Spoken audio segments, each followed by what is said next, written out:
High friends, welcome back to my channel. আশা করি তোমরা প্রত্যেকে ভালো আছো আর আমিও ভীষণ ভালো আছি। তো তোমরা এতক্ষণে নিশ্চয়ই জেনে গেছো যে আমাদের জাস্ট ম্যাডাম দিদির শাশুড়ি পরলোকগত হয়েছেন। তো জাস্ট ম্যাডাম দিদির শাশুড়ির আত্মার শান্তি কামনা করি, যে উনি যেখানেই থাকুন উনি ভালো থাকুন, সুস্থ থাকুন, এটুকুই বলবো। ইচ্ছে না থাকলেও না বলতেই হচ্ছে। কেন কি এই রিসেন্টলি আমাদের টিনুরানি তার দিদাকে হারিয়েছে।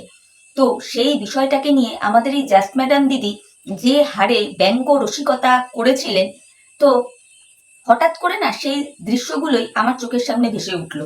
তো আমি তাই ভাবছি যে আমিও জাস্ট ম্যাডামের শাশুড়ির উদ্দেশ্যে, সম্পর্কে আমার মাসিমাই হচ্ছেন, তো ওনার উদ্দেশ্যে আমিও কিছু কথা বলতে চাই। বিশ্বাস করো বন্ধুরা, আমারও ভীষণ বলতে ইচ্ছে করছে।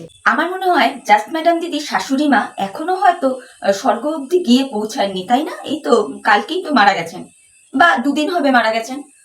এগুলো কিন্তু আমার কথা নয়। জাস্ট ম্যাডাম দিদি টিনু রানীর দিদাকে নিয়ে এই ধরনের মন্তব্য করেছিলেন, তো যে টিনু রানীর দিদা নাকি টিনু রানীর কথা শোনার আগে জাস্ট ম্যাডামের কথাটাই নাকি শুনবেন, কারণ টিনু রানীর দিদা তখনও মানে পরলোকে গিয়ে পৌঁছতে পারেননি, যার জন্য শুনতে পাবেন।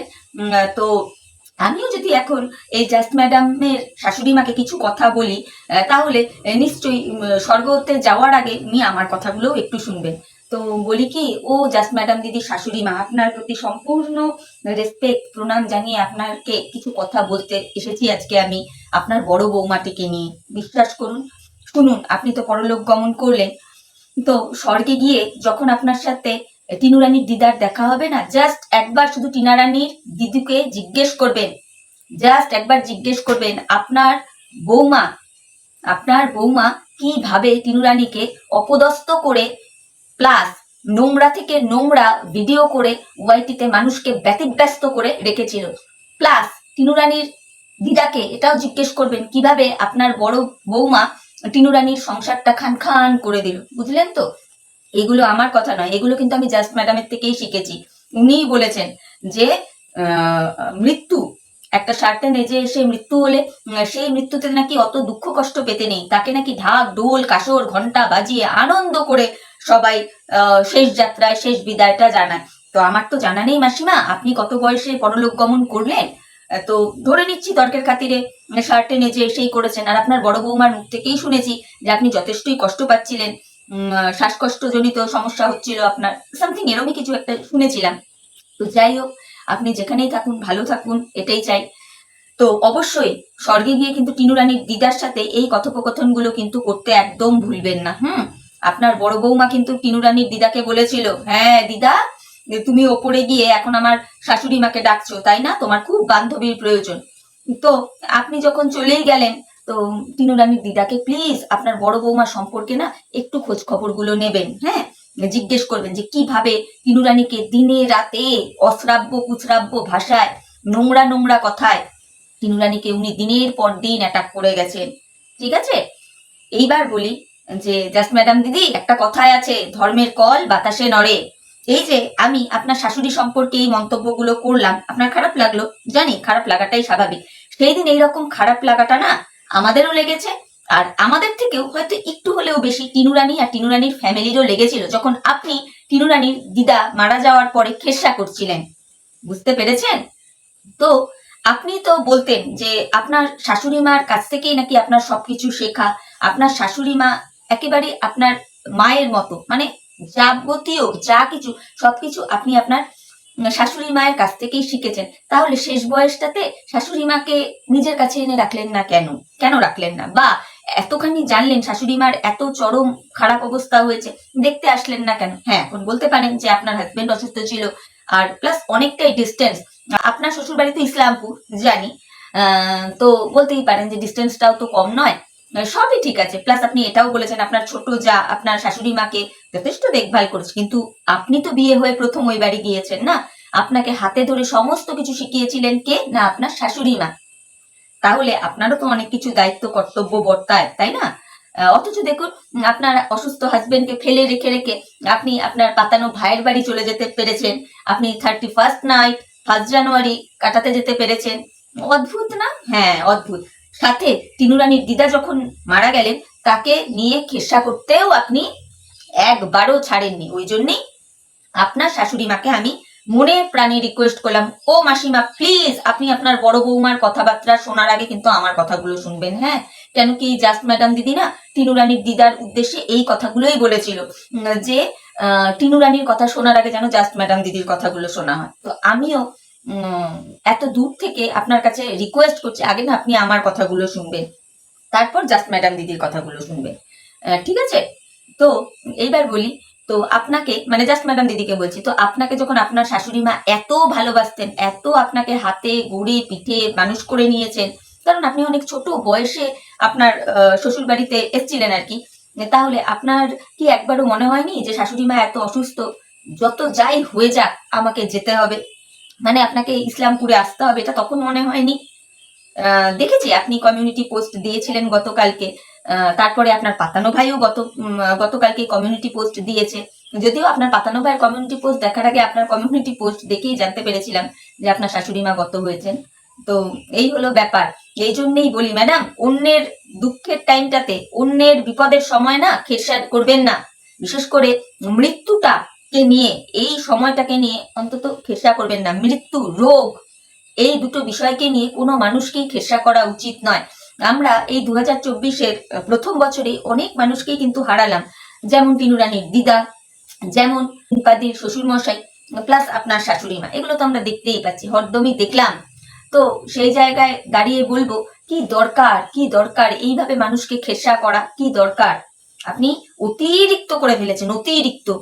আর আপনি যখন টিনু রানীর দিদাকে নিয়ে ওইভাবে খেসা করে ভিডিও করছিলেন না, মানে প্রত্যেকটা দর্শকেরও খারাপ লেগেছিল। আর যে গুটি কতক দর্শক আপনাকে বাহবা জানিয়ে গিয়েছিল, তারা আপনারই মেন্টালিটির মতো। না হলে ওই সিচুয়েশনে আপনার ওই রকম কথাগুলোকে কোনো সুস্থ মস্তিষ্কের মানুষ সমর্থন করতে পারবে বলে তো আমার মনে হয় না। আমি এই কথাগুলো আপনাকে এই মুহূর্তে বলতাম না, কিন্তু হঠাৎ না ফ্ল্যাশব্যাকে খেলে গেল যে আপনি রিসেন্টলি টিনু রানীর দিদা যখন মারা গেল আপনি কিভাবে খেসা করেছিলেন। তাহলে এইটুকু তো আপনার জন্য বানতাই হ্যাঁ না? তো এই জন্যই আপনার শাশুড়ি মার উদ্দেশ্যে আমি কয়েকটা কথা বললাম। যাই হোক, আমি একটু এবার এই প্রসঙ্গ থেকে বেরিয়ে একটু অন্য কথায় আসছি। আচ্ছা দিদি, যেই বাংলাদেশ থেকে আমাদের ওই ছোট্ট পুচকুটার যে পিসি আর কি, যে খাটটা যে পাঠিয়েছে, আপনার কাছে কেন টাকা পয়সা দিল? মানে আপনার উপর গুরুভার দায়িত্বটা কেন দিল যে আপনাকে ওই খাট ফাট রেডি করে মিত্রবাবুদের বাড়িতে নিয়ে যেতে হলো? মিত্রবাবুকে তো ডাইরেক্টও দিতে পারতো। কেন, এখানে কি কমিশন খাওয়া খাওয়ির কোনো ব্যাপার আছে নাকি? আর যত সুন্দর খাটটা দেখলাম, খাটটার দাম কম করে হলেও 65-90 হাজারের মতন তো হবেই, আমার এটা দেখে যা মনে হলো। যাই হোক, আমি এটাই বুঝতে পারি না আপনাকে কেন খাটটা কিনে দিয়ে আসতে হলো। হোয়াই নট মিত্রবাবুকে নয় কেন, মানে সেই টাকাটা মিত্রবাবুকে ওনারা পাঠালেন না কেন? মানে কিরকম একটা যেন লাগছে। যাই হোক, তারপরে আপনি আপনার ওই ভিডিওটাতে, মানে খাট ফাট পালিশ করা যেখানে দেখাচ্ছিলেন, ওই ভিডিওটাতে এক জায়গায় আপনি বললেন যে ছোট্ট পুচকুটার নাম নিয়ে, ওর মা নেই তো কি হয়েছে, পিসিরাই আছে, পিসিরা তো আছে, পিসিরা কত ভালোবাসে। সিরিয়াসলি মায়ের জায়গা কখনো মাসি, পিসি, জেঠি, কাকি এরা নিতে পারে? মা না মাই হয়, মাই হয়, এটা সবসময় জানবেন। যতই আপনারা ওকে ভালোবাসা দেখান না কেন, কতটা যে ভালোবাসা সে কিন্তু আমরা ক্রিয়েটাররা সহ দর্শকরা বুঝতেই পারে। আপনি যতটা যা দেখার শুধুমাত্র আপনার চ্যানেলটা গ্রো করার জন্য, রেভিনিউ জেনারেটের জন্য, আর কিচ্ছু না। মানে আশ্চর্য লাগলো আপনার কত বড় অর্ডার সিটি। আপনি অন ক্যামেরা বলছেন যে পুচকুটার নাম নেই, ওর মা নেই তো কি হয়েছে, পিসিরা আছে। আপনারা কোথায় ছিলেন আজ থেকে 5 বছর আগে? কোথায় ছিলেন আপনারা? কোথায় ছিলেন? অ্যাকচুয়ালি এই যে আপনি আপনার হাবে ভাবে প্রকাশ করে ফেলেন, আপনি জানেন কি জানেন না, বা বুঝতে পারেন কি বুঝতে পারেন না, আমার জানা নেই। আমি এটা মানে বুঝতে পারি যে আপনি অন্তত কোনো মতেই চান না যে টিনু রানী তার শ্বশুর বাড়িতে ফিরে আসুক, বা মিত্রবাবুর সঙ্গে সমস্ত ঝামেলা ঝঞ্ঝাট বিবাদ মিটিয়ে নিয়ে সে সংসার করুক। কোনোদিনই আপনি চান না। কেন চান না জানেন তো? তাহলে যে আপনার চ্যানেলটা আর তরতর করে এগোবে না, তাহলে যে আপনার রেভিনিউ কমে যাবে, তাহলে যে আপনার ভিউজ ডাউন হয়ে যাবে। অদ্ভুত না? আর একটা জিনিস লক্ষ্য করে দেখুন, এখন কিন্তু থাম্বনেইলে আপনার পিকচার কম থাকে, বেশিরভাগই থাকে মিত্রবাবুর মুখ, আর নয় মিত্রবাবুর ছেলের মুখ। যেগুলোতে মিত্রবাবুর মুখ, মিত্রবাবুর ছেলের মুখ দেওয়া থাকে, সাথে ছোট্ট করে আপনার মুখটাও দেন, সেই ভিডিওগুলোর ভিউজ দেখবেন, এগুলো বোঝা যায়। তো এই সমস্ত কথাবার্তা না বলবেন না দয়া করে।